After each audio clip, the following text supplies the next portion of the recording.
नमस्कार मंडळी, श्री स्वामी समर्थ. अयोध्येतल्या वनवासाच्या दिवसात एका संध्याकाळी सीता हळूच म्हणाली, नाथ, ऋषीमुनी म्हणतात की भाद्रपद शुद्ध पौर्णिमेनंतर पंधरवडाभर पितृपक्ष असतो, तर त्या काळात मनुष्याने आपल्या पितरांचं श्राद्ध केलं पाहिजे. पण मला सांगा ना, खरंच का पितृ त्या दिवसात आपल्या घरी येतात? आपण त्यांना अन्न, पाणी, तर्पण अर्पण करतो, ते त्यांच्यापर्यंत जे पोचतं का? तर प्रभू श्रीरामाने उत्तर दिलं, सीते, हे रहस्य सामान्यांना सहज कळत नाही, कारण पितरांचा विषय हा अदृश्य आणि सूक्ष्म जगाशी जोडलेला आहे. जे दिसतं तेवढंच सत्य नाही, जे दिसत नाही ते कधी कधी अधिक प्रभावी असतं, आणि श्राद्धाचा विषय हा अगदी त्याच्याशी निगडीत आहे.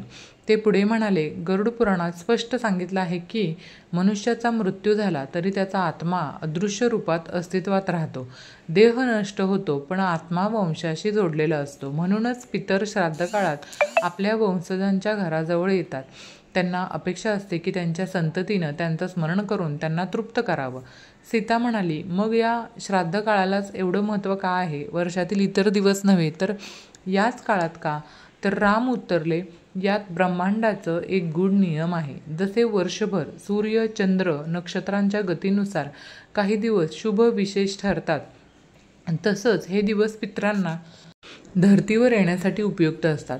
या पंधरवड्यात देवतांचं कार्य थोडं स्थिर होतं आणि पितरांना पृथ्वीवर येण्याची परवानगी मिळते. म्हणून त्यांना महालय असं म्हणतात, म्हणजे महान प्रवेशद्वार. या काळात आपली भावना, अन्न, तर्पण हे थेट पितरांपर्यंत पोहोचवतं. सीता म्हणाली, म्हणजे पित्र खरंच आपल्या घरी येतात, पण आपण ते पाहू शकत नाही? राम उत्तरले, हो सीते, ते सूक्ष्म रूपाने येतात. आपण त्यांना पाहू शकत नाही, पण त्यांचा स्पर्श, त्यांची छाया, त्यांचा आशीर्वाद जाणवतो. म्हणून श्राद्ध काळात घरात दीप लावतात, अंगण स्वच्छ ठेवतात, पाणी ठेवतात, कारण हे सर्व पितरांच्या स्वागताचं प्रतीक असतं. रामांनी पुढे सांगितलं, जेव्हा वंश शुद्ध भावनेने अन्न आणि तर्पण अर्पण करतो, तेव्हा पितृ समाधानी होतात. त्यांना अन्नाची भूक नसते, पण त्या अन्नातून निघणारी सूक्ष्म ऊर्जा त्यांच्यापर्यंत पोचते आणि ते तृप्त होऊन आपल्या वंशाला आशीर्वाद देतात. सीता म्हणाली, नाथ, किती अद्भुत आहे हे. आपण ज्या अन्नाला दान करतो ते पितरांपर्यंत पोचतं, हे जाणून मला वाटतं की ही परंपरा केवळ बाह्यविधी नाही, तर आपल्या वंशाशी असलेली नाळ आहे. रामाने तिचा हात धरला आणि म्हणाले, हो सीते, श्राद्ध हा फक्त विधी नसून स्मरण आहे, ऋणमुक्ती आहे. प्रत्येक मनुष्य आपल्या पितरांचा ऋणी आहे, कारण त्यांनीच हा देह, हा संस्कार, ही परंपरा दिलेली आहे. म्हणूनच या दिवसात त्यांचं स्मरण अनिवार्य आहे. माता सीतेने पुढे विचारलं, नाथ, तुम्ही सांगितलं की श्राद्ध काळात पितर घराजवळ येतात, पण ते नेमक्या कशा रूपाने येतात आणि आपण त्यांची अनुभूती कशी घेऊ शकतो? जर ते आपल्याला दिसतच नाहीत, तर मग आपण त्यांचं आगमन ओळखावं कसं? तेव्हा श्रीराम म्हणाले, सीते, पितरांचे अस्तित्व सूक्ष्म आहे. जसे वारा दिसत नाही पण जाणवतो, तसंच पित्र दिसत नाहीत पण त्यांची अनुभूती घेता येते. गरुड पुराणात स्पष्ट सांगितलं आहे की श्राद्ध काळात पितर विविध रूपात आपल्या घराजवळ येतात. काही तेजोमय किरणांसारखे, काही सावल्यांसारखे, तर काही वेळा पक्ष्यांच्या रूपात येतात. सीता आश्चर्याने म्हणाली, पक्ष्यांच्या रूपात? म्हणजे कावळा किंवा इतर पक्ष्यांद्वारे? राम म्हणाले, हो सीते, कावळा हा विशेष दूत मानला जातो, कारण त्याचे अन्न ग्रहण करणं म्हणजे पितरांनी अर्पण स्वीकारलं असं मानलं जातं. म्हणून श्राद्धाच्या वेळी अन्न कावळ्याला दिलं जातं. तो जेव्हा येतो आणि खातो तेव्हा पितर समाधानी होतात. परंतु हे फक्त बाह्य रूप आहे. प्रत्यक्षात कावळ्याच्या माध्यमातून पितर अर्पण स्वीकारतात. श्रीराम म्हणाले, परंतु हे एकमेव रूप नाही. काही पितर तेजोमय छायेसारखे घराभोवती फिरतात. त्यावेळी घरात एक गूढ शांतता अनुभवायला मिळते. काही वंशजांना अचानक भावनांचा उद्रेक होतो, डोळ्यात पाणी येतं, हृदय भरून येतं. तेही पितरांच्या उपस्थितीचंच चिन्ह असतं. सीतेने पुढे विचारले, नाथ, सर्व पितर असे येतात का, की फक्त ज्यांचं श्राद्ध केलं जातं तेच येतात? तर राम उत्तरले, सर्व पितरांना येण्याचा अधिकार हा असतो, पण जेव्हा वंशज श्रद्धेने त्यांचे श्राद्ध करतात तेव्हा ते अधिक आनंदाने येतात. काही पितर केवळ आपली संतती पाहण्यासाठी येतात.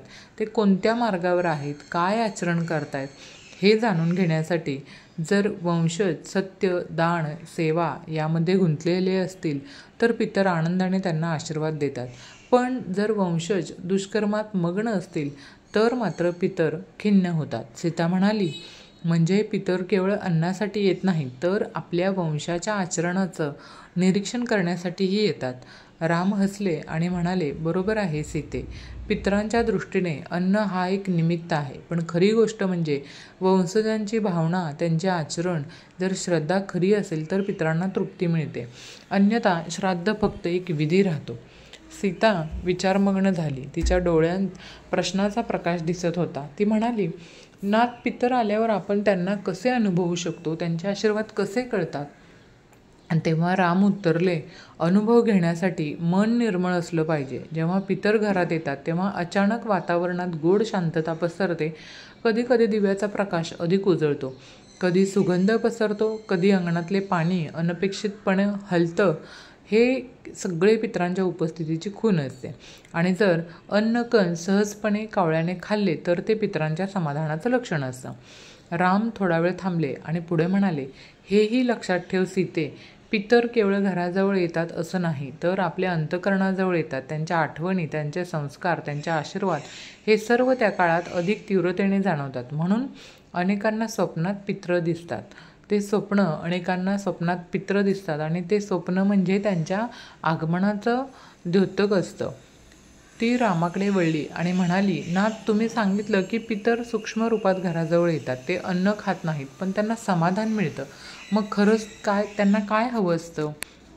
श्राद्ध काळातील या विधीमधून त्यांना नेमकं काय प्राप्त होतं?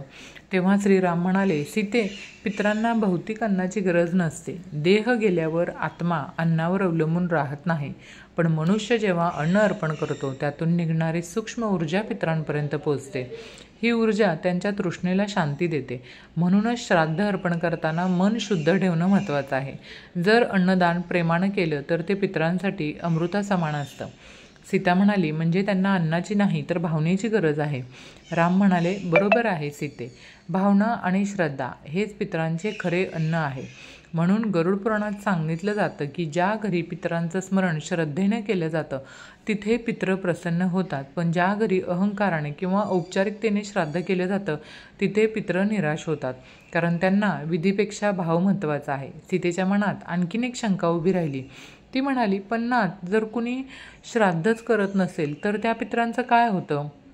आणि त्यांच्या आत्म्याला यातना होतात का? तेव्हा श्रीराम म्हणाले, हो सीते, जर श्राद्ध केलं गेलं नाही तर पितर दुःखी होतात. त्यांची अपेक्षा केवळ अन्नाची नसते तर स्मरणाची असते. जेव्हा वंशज त्यांना विसरतात तेव्हा आत्म्याला एकटेपणा व वेदना जाणवतात. त्यामुळं कधीकधी ते असमाधानी राहून आपल्या वंशजांच्या जीवनात अडथळे निर्माण करतात. आरोग्य, संपत्ती, संतती यामध्ये विघ्न येऊ शकतं. म्हणूनच धर्मशास्त्र सांगतं की श्राद्ध हे केवळ परंपरा नाही तर वंशजांचे कर्तव्य आहे. रामाचा स्वर आता अधिक गहन झाला. सीते, पितरांना सर्वात मोठा आनंद तेव्हा मिळतो जेव्हा त्यांच्या वंशजांनी धर्माचं पालन केलं, सत्याचं आचरण केलं, दान केलं, सेवा केली. पितरांच्या नजरेत हेच खरं अर्पण आहे. म्हणून गरुड पुराण सांगते, वंशज जर पाप करतो तर पितरांची वेदना वाढते, पण जर वंशज पुण्य करतो तर पितरांची स्थिती उन्नत होते. म्हणजे वंशजांच्या कर्माचा थेट परिणाम पितरांवर होत असतो. सीता म्हणाली, म्हणजे आपण जे करतो त्याचा परिणाम केवळ आपल्यावरच नाही तर आपल्या पूर्वजांवरही होतो. तेव्हा राम म्हणाले, राम होकारार्थी मान डोलवत हो म्हणाले. सीते, म्हणूनच प्रत्येकाने आपल्या आचरणाचा विचार केला पाहिजे. जेव्हा आपण ब्राह्मण, गायी, पक्षी यांना अन्न देतो तेव्हा ती ऊर्जा थेट पितरांपर्यंत पोचते. ब्राह्मणांना भोजन दिलं की त्यांचा आशीर्वाद पितरांपर्यंत जातो. गायीला दिलेलं गवत पितरांच्या समाधानाचं कारण बनतं.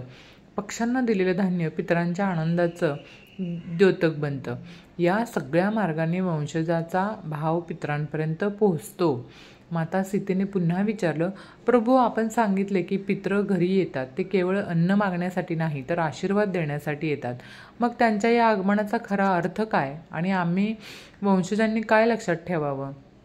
राम म्हणाले, सीते, पितरांना अन्नाची अपेक्षा कमी असते पण स्मरणाची आस जास्त असते.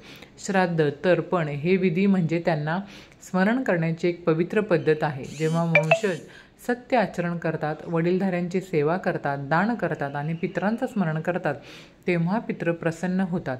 अशा वेळी ते वंशांच्या सर्व संततीवर कृपा करतात। लक्ष्मण म्हणाला, भाऊ, मग याचा अर्थ असा की पितृ केवळ मृतात्मे नाही तर वंशाच्या रक्षणकर्त्याही आहेत का? तर राम उत्तरले, हो लक्ष्मणा, पितृ घरी येतात ते मागणारे म्हणून नव्हे तर आशीर्वाद देणारे म्हणून। जेव्हा ते वंशजांच्या मनात समाधान पाहतात तेव्हा अदृश्य होऊनही ते वंशाचे रक्षण करतात।